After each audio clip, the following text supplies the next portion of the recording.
edisi spesial HUT Liputan 6 SCTV ke-27 hadir siang ini bersama saya, Skolastika Silvia.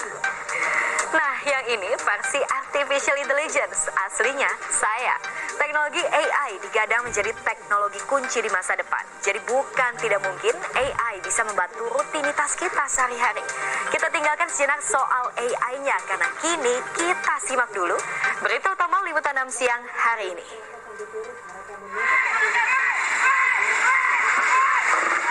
Truk pasir meluncur mundur di turunan usai ban belakangnya gagal diganjal saat akan menanjak. Warga pun sontak berteriak memperingatkan kendaraan lain di bawahnya. Insiden terjadi di tanjakan Kaliwiru, Kulon Progo. Sopir langsung membanting kemudi agar truknya tidak menabrak kendaraan lain. Truk terguling, namun sopir selamat. Warga menduga truk kelebihan muatan hingga remnya blong. Tapi kan dia nggak kuat, saya kerja sama kakak saya, tapi remnya itu nggak akan, itu langsung saja lompat lah, itu langsung lompat, langsung turun.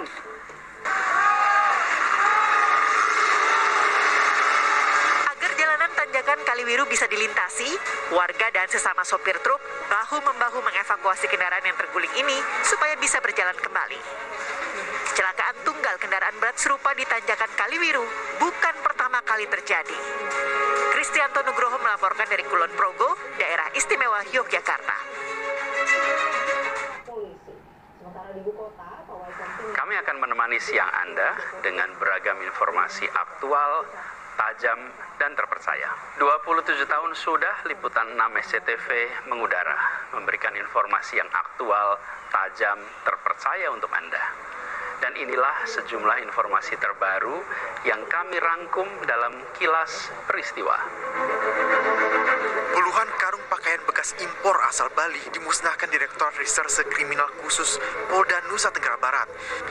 Selain menyita pakaian bekas impor atau thrifting, petugas juga memproses hukum pemiliknya yang adalah seorang ibu rumah tangga. Meski telah dilarang menjual pakaian impor dalam jumlah banyak, namun masih banyak yang membandel. Polisi akhirnya melakukan penindakan. Dalam operasinya, tersangka menjual pakaian bekas melalui media online dan datang langsung ke sentra thrifting di Kota Mataram.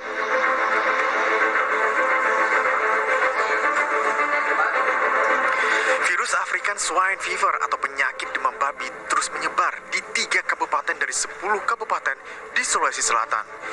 Dinas Peternakan dan Kesehatan Hewan mencatat babi yang mati telah mencapai 48.000 ekor lebih. 7 kabupaten dihimbau melakukan biosecurity guna memutus penyebaran virus.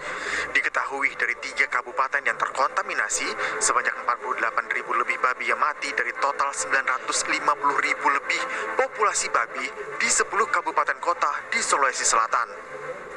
Sungai Cigadung di Pantura, Pamanukan, Subang, Jawa Barat dipenuhi sampah. Hamparan sampah bertonton tidak hanya memenuhi aliran Sungai Cigadung, tapi juga memenuhi irigasi kecil di permukiman warga. Tumpukan sampah yang telah lebih dari 1 bulan sangat dikeluhkan warga. Bau yang menyengat membuat warga resah. Ironisnya, sebagian warga masih tetap menggunakan air dari sungai yang kotor untuk keperluan MCK.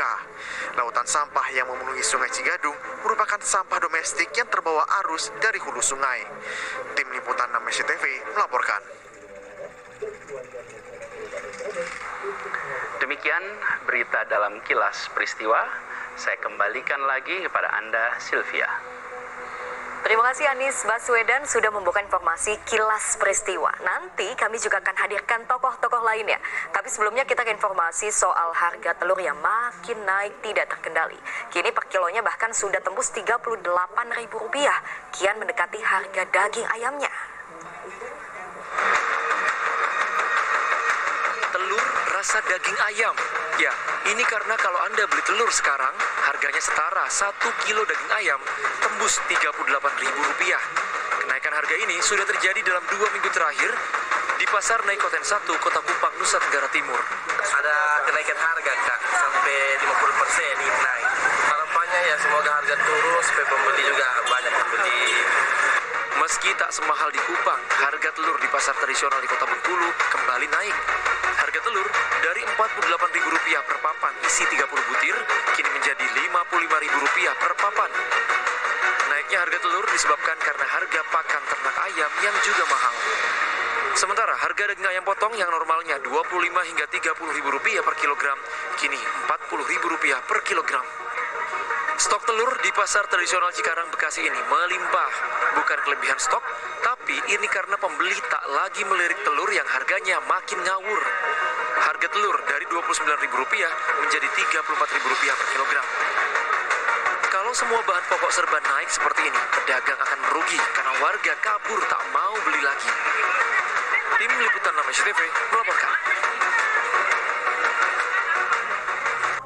Bahan pokok menjadi yang utama diperlukan warga dalam kehidupan sehari-hari.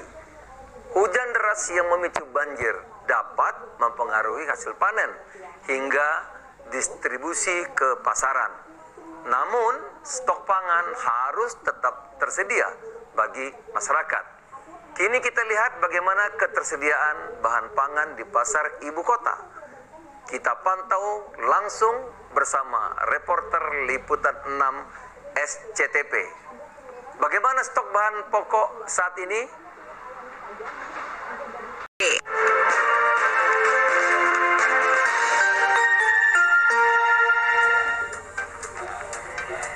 Anda kembali di Liputan 6 Siang Spesial HUT ke-27 tahun. Satu rumah di Penjaringan, Jakarta Utara mengalami korsleting hingga sejumlah rumah lainnya ikut ludes terbakar.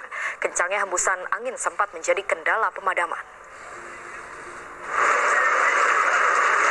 Asap hitam pekat membumbung tinggi dari kebakaran yang melanda sejumlah rumah semi permanen ini.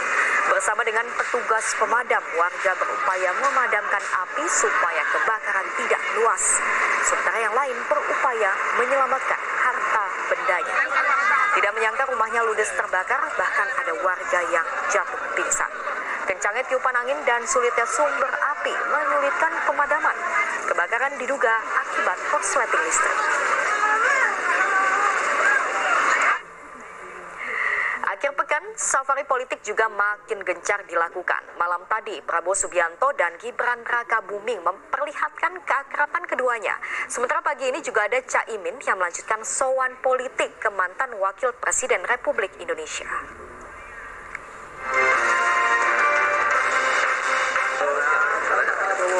Kali kesekian, keakraban yang ditampilkan Ketua Umum Gerindra Prabowo Subianto dan Wali Kota Solo Gibran Rakabuming. Tak hanya Gibran, kedatangan Prabowo di Kota Solo juga disambut belasan perwakilan relawan Jokowi Gibran. Jamuan angkringan khas Solo menjadi menu makan malam yang disantap keduanya. Usai santap malam dan berbincang santai, calon presiden yang diusung Partai Gerindra itu menemui belasan perwakilan relawan Jokowi Gibran se-Jawa Tengah dan Jawa Timur. Para relawan menyatakan dukungannya bagi Prabowo untuk maju dalam Pilpres 2024. Berdagang, ya. Tapi tidak menyangka sama sekali, Pak, ya? Tidak menyangka. Pak, tadi kan ada 15 relawan. Tadi sempat ada pesan khusus nggak, Pak, dari relawan untuk menjenengan? Ya, kita sama-sama komit. Kita ingin Indonesia ini kuat, aman, sejahtera. Amin.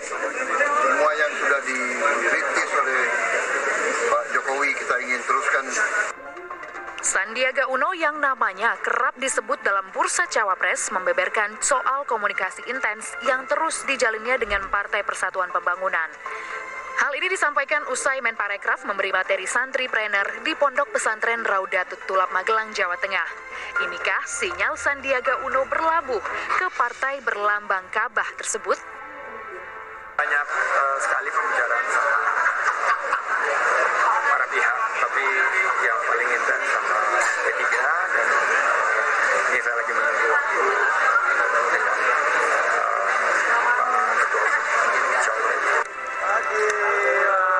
Sabtu pagi Ketua Umum PKB Muhaimin Iskandar kembali sowan ke mantan Wakil Presiden RI. Kali ini, Caimin berkunjung ke kediaman Tri Sutrisno di Jalan Purwakarta, Menteng, Jakarta Pusat. Selain silaturahmi, kedatangan Caimin juga untuk meminta masukan terkait keamanan dan pertahanan negara. Tim Liputan 6 SCTV melaporkan. Sampai di sini Liputan 6 Siang edisi spesial HUT ke-27 Liputan 6. Saya Skolastika Silvia, hologram, versi AI, dan yang asli.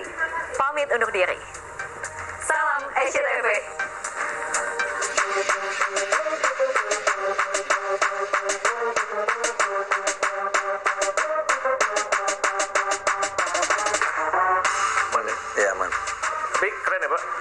Gibran, bagus. Boleh tuh, itu. Oke.